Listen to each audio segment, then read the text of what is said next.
जय Shri Ram friends. Physics के एक और वीडियो में आपका बहुत बहुत स्वागत है। आज मैं बात करूँगा रिजिड बॉडी और मूवमेंट ऑफ इनर्शिया के बारे में। देखिए, what is the meaning of rigid body? If distance between any two points on the body always remains constant, then body is said to be rigid. Now what is the meaning of motion of rigid body? See, there are three types of motion. One is translational motion, then rotational motion, and finally there the combination means CTRM, also known as combined translational and rotational motion. What is the meaning of translational motion? Number one, that is position of the body changes. Second, all the points on the rigid body will have same velocity. जैसे कि आप यहाँ देख रहे हैं, ये आपका एक सरफेस है, यहाँ पर एक बॉडी रखी हुई है, इसके डिफरेंट पार्टिकल्स हैं, सभी जो है सेम वेलोसिटी के साथ ये मूव कर रहे हैं, तो ये आपका रिजिड बॉडी की पहचान है। Now next, what is the meaning of rotational motion? Now the next is rotational motion. Suppose ये एक आपका कोई रॉड है, ये इस पॉइंट पर फिक्स्ड है, ये हिंज कर दिया है इसको, okay. When all the particles on the body perform circular motion about fixed axis, it is called rotational motion, okay. Now what's the meaning of translational motion and rotational motion? That is confined to the axis of rotation. तो अब यहाँ पर बात करते हैं axis of rotation की। तो this is nothing but an imaginary line about which all the particles of rigid body perform circular motion. Next, there are certain points to be noted about this particular thing, which is axis of rotation. That is, number one, radius of circular path is equal to the perpendicular distance of that particle from axis of rotation, means AOR you can say. Then next point is a body may have more than one AOR, okay. And third point is AOR means axis of rotation may or may not lie on the body, okay. Next देखते हैं, suppose if there is a solid body, देखिए यहाँ पर देख रहे हैं, ये there are different particles on this. Suppose this particle, and these are having certain distances from this particular axis. ये red color में जो vertical axis है, this shows the distance of different points, okay. Now all the points, if this body is rotating, means all the points are making their own circles with certain radii, suppose r1 r2. So this is nothing but AOR, and the distance of each particle from this AOR is fixed, okay. Similarly, you can have an example of this sun. जैसे sun है, सन जो है पर rotate करता है अपनी axis पर ही, इसी तरह से अर्थ जो है उसके सन के चारों तरफ जो रोटेट करती है। तो this is an example of axis of rotation and rotational motion, okay. Now friend, let's talk about movement of inertia. What is the meaning of movement of inertia? Okay, this is nothing but a property or virtue by which a body revolving about an axis opposes the change in rotation motion, okay. This is the property which is known as moment of inertia. Now another thing is the moment of inertia of particle with respect to an axis of rotation is equal to the mass of the particle and the square of perpendicular distance from the rotational axis. जैसे आप देख सकते हैं यहाँ पर, ये I is equal to m into r square, okay, and r is nothing but the perpendicular distance from axis of rotation, okay.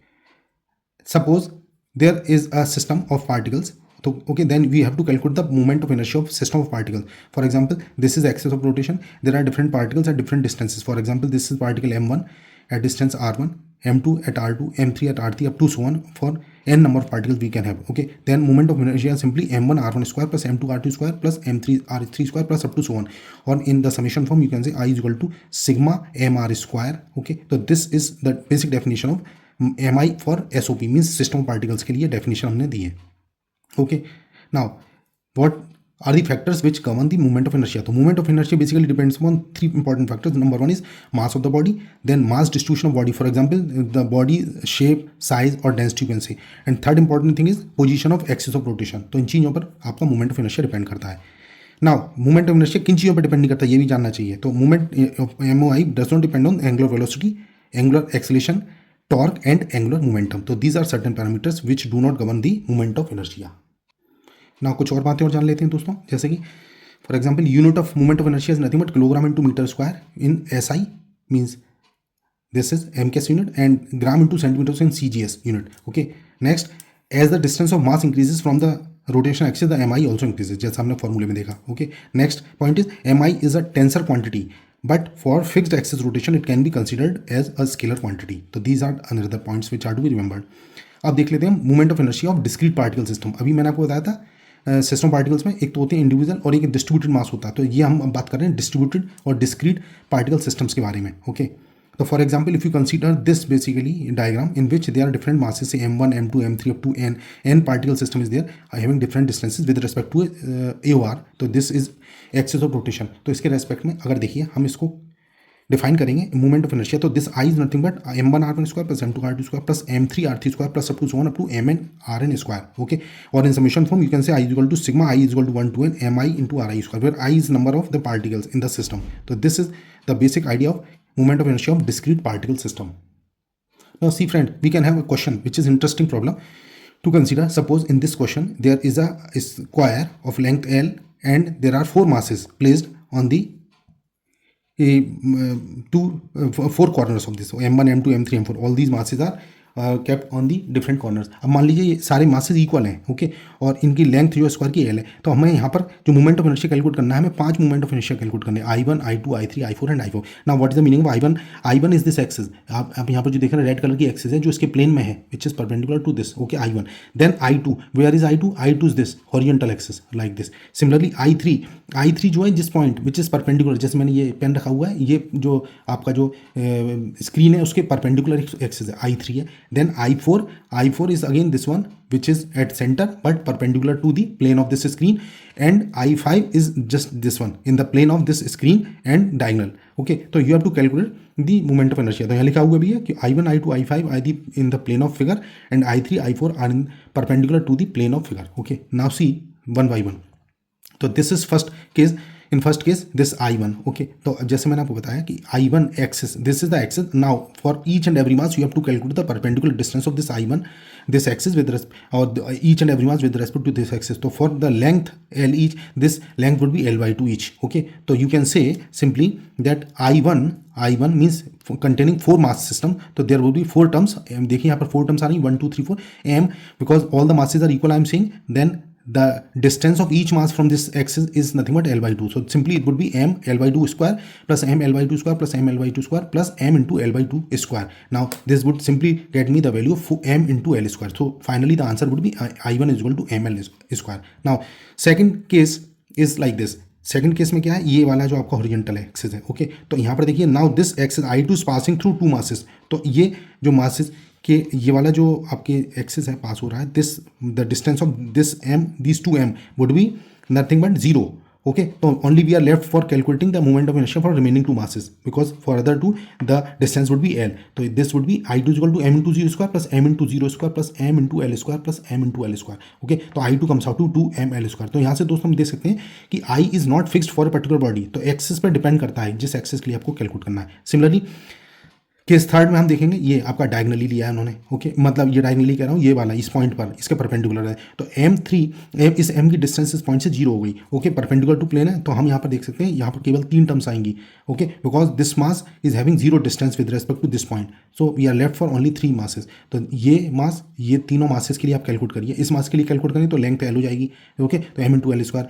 इस वाले मास के लिए हो जाएगा m into L root 2, because this L Pythagoras theorem से you are getting this as L root 2, तो this would be L root 2. तो m into L root 2 square plus similarly for this mass this length would be m into l square. तो finally you are getting 4m into l square. तो third part के लिए answer would be 4 into m into l square. Now fourth part is nothing but this, यहाँ पर center पे but perpendicular to this. तो again you are saying that the distance of this point from each and every mass would be same. Let it be x. Okay, total distance अभी मैंने calculate किया था l under root 2.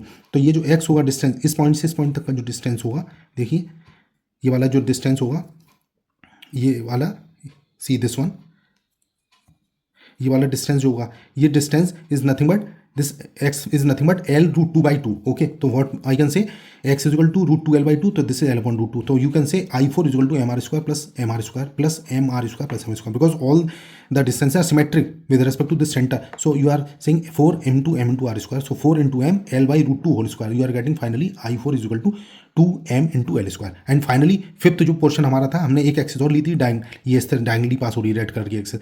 तो इनका distance देख लीजिए, इन दो मासेस के लिए तो जीरो हो जाएगा, क्योंकि ये रेड वाली एक्सिस का जो डिस्टेंस है इन दो मासेस से, जैसे आप देख रहे हैं, वो जीरो है. केवल इन दो मासेस के लिए आपको यूज़ करना है. तो आपके पास केवल 2 टर्म आएंगी. देखिए 2 टर्म जीरो हो रही हैं, बाकी 2 टर्म्स में ये डिस्टेंस कितना है, the distance of this mass with respect to this is l by root 2.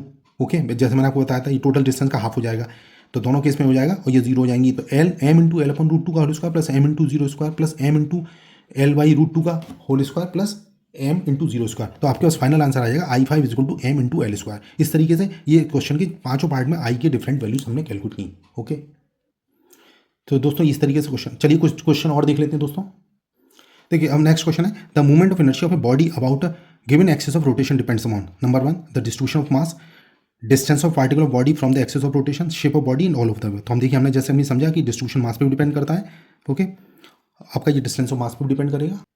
तो हमारे पास ये डिस्टेंस ऑफ मास भी डिफाइन करता है, ये डिस्टेंस ऑफ पार्टिकल भी इसमें रोल प्ले करता है, और शेप ऑफ बॉडी जैसे मैंने आपको बताया था मास डिस्ट्रीब्यूशन के लिए। तो इसका मतलब इस क्वेश्चन का आंसर हो जाएगा all of the above. Okay, next question देखते हैं दोस्तों। 3 point masses each of mass m are arranged in XY plane, the movement of inertia of this array of masses about Y axis. तो देखिए इस question में यहाँ पर इस तरीके से ये डायग्राम दिया हुआ है, इस डायग्राम को इस तरीके से हम कंसीडर करेंगे। तो फ्रेंड्स यहाँ पर देखिए 3 मासेज हैं, तीनों मासेज इक्वल स्ट्रेंथ के, मतलब तीनों के मासेज में m मान लेता हूँ, इनके लोकेशन दिए हैं, कोऑर्डिनेट दिए a this is 2a0 and this is a-a। Okay, तो 3 मासेज आर देयर। अब इनके डिस्टेंस देखिए, हमें ये कैलकुलेट करना वाई एक्सेस के अलॉन्ग, तो ये वाला वाई एक्सेस है हमारा, ये वाला एक्सेस, तो इसका डिस्टेंस कितना हो जाएगा दोस्तों, ये वाला डिस्टेंस हो जाएगा a simply, and this is total 2a, ठीक है, then this would be nothing but a, तो ये आपका डिस्टेंस ये हो जाएगा, ये भी ये हो जाएगा, ठीक है। तो फाइनली आप क्या लिख सकते हैं, ए आई की वैल्यू आप निकाल लीजिए, आई की वैल्यू अगर आप कैलकुलेट करेंगे तो आई यहाँ पर 3 मासेस के लिए आएगा m into A square, okay, this क्योंकि वाई एक्सेस से distance a m into A square plus m into the mass, this mass is having a distance of 2a, तो this is m into 2a का whole square plus ये डिस्टेंस है again m into this is a square. Okay, तो finally you are saying that this is m a square plus 4m a square plus m into A square, तो आपके पास answer आ जाएगा 6m into ए square. तो finally this answer D is correct.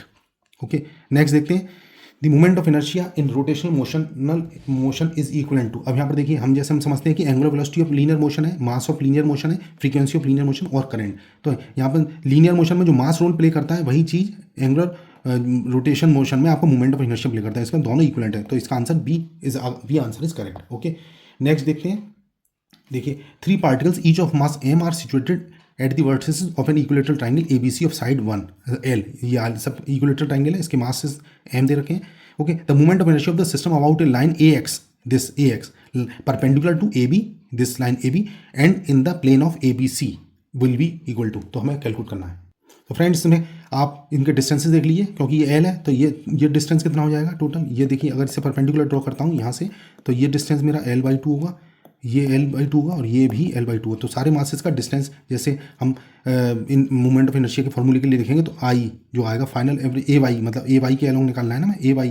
Okay, तो हमें इसके लिए निकालना है, तो ये हो जाएगा m इंटू इसका, इस पॉइंट का डिस्टेंस इस पॉइंट से 0 है। ओके, तो हमें ये 0 लिख दिया, प्लस m इंटू ये डिस्टेंस कितना है इसका, इस पॉइंट का, यहाँ से टोटल L है तो L स्क्वायर, प्लस ये थर्ड मास का डिस्टेंस कितना है, दिस इज L/2, तो m इंटू L/2 का होल स्क्वायर। अब if you are solving this, तो 0 plus this is mL square plus and this one is mL square upon 4, तो finally you are getting the answer is 5mL square upon 4, means the answer B option is correct, 5/4 mL square. Friends next question is 3 point masses each of mass m are placed at the corners of an equilateral triangle of side L, then the moment of inertia of this system about an axis along one side of the triangle is, as you can see in this diagram। ठीक है, तो मान लीजिए इस axis को मैं ले लेता हूँ, इस एक्सिस के अलॉन्ग मुझे मूवमेंट ऑफ इनर्शिया कैलकुलेट करना है, let it be I. Okay, now अब डिस्टेंस क्या है इन दो के डिस्टेंसेस, तो देखिए 0 हो गए, only this distance is to calculate, मतलब इस पॉइंट का डिस्टेंस इस एक्सिस से कितना हुआ, तो परपेंडिकुलर ड्रॉ कर लिया, इसको मान लिया मैंने D। Okay, now if this is N equilateral triangle जैसे क्वेश्चन में लिखा हुआ है, तो each and every angle would be 60 degree, तो इस ट्राइंगल में देखिए ये D क्या हो जाएगा हमारा, D हो जाएगा, D is nothing but, if this is L, तो this would be nothing but L sin 60, you can say. Okay, तो this is L sin 60 is √3/2। Okay, तो ये हमने ट्रिग्नोमेट्रिक प्रॉपर्टी लगा के D की वैल्यू निकाल ली, तो D is nothing but, because equilateral triangle की हर साइड इक्वल होती है और 60 डिग्री एंगल होता है, तो ये L और ये D हो जाएगा L sin 60, तो L √3/2, तो D की वैल्यू आ गई। Now we can simply calculate this I is equal to, अब I कैसे कैलकुलेट होगा, तीनों मासेस के इनर्शिया जोड़ लीजिए, तो चूंकि दो मासेस जो हैं उनसे एक्सेस पास हो रही है तो इसलिए ये 0 हो जाएंगे, तो m इंटू 0 डिस्टेंस का square plus m into again 0 square, केवल एक ही डिस्टेंस है D मुझे जो कैलकुलेट करना है, मतलब m इंटू D का स्क्वायर। ओके, तो ये हो जाएगा हमारे पास m इंटू D स्क्वायर, और m हमारा वैल्यू क्वेश्चन में देनी रखी है तो m रखेंगे इसको, और ये हो जाएगा √3L अपॉन 2 का whole square. Okay, if you are solving this you are getting 3mL square upon 4, इस तरीके से हो जाएगा, तो 3mL square upon 4, answer C is correct. One more question for you दो friends, question is there are 4 points masses m each of the corners of a square of side L, what is the moment of inertia of the system about one of the diagonals। तो देखिए यहाँ पर diagonals पहले draw कर लेते हैं हम, इस तरीके से डायगनल ड्रॉ कर लेते हैं, ये डायगनल हो गया। ओके, ना इसके डिस्टेंस देखिए, ऑल द 4 मासेस आर, तो यहाँ पर 2 मासेस से तो ये डायगोनल पास हो रहा है, तो इनके तो आपके 0 हो जाएंगे। ओके, ये 2 ये वाले पोर्शन और ये वाला मास, इन दोनों के लिए 0 होगा। बाकी ये दोनों के डिस्टेंस हो जाएंगे इससे, ये देखिए ये डिस्टेंस होंगे, हमें ये डिस्टेंस कैलकुलेट करना है। तो ये चूंकि डायगोनल है, इन डायगोनल की हम जो है लेंथ एज्यूम कर लेते हैं अगर L। ओके, तो this would be L by √2 and this would, because ये टोटल कितना होगा, √2L हो जाएगा अगर मैं इन दोनों को L बोलता हूँ। तो this diagonal would be, whole diagonal would be √2L।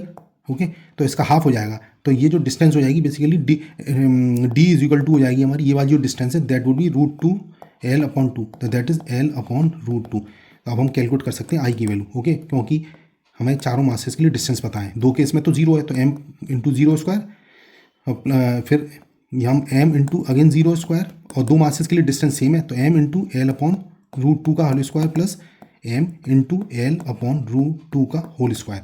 अगर इसको हम सॉल्व करेंगे फ्रेंड्स, तो this would be m/L² plus m into L²/2। Okay, तो this would be simply m into L²। तो आंसर हो जाएगा फ्रेंड्स इसमें second option would be correct option. So friends, आज की वीडियो में यहीं तक। Thanks for watching my video. जय श्री राम।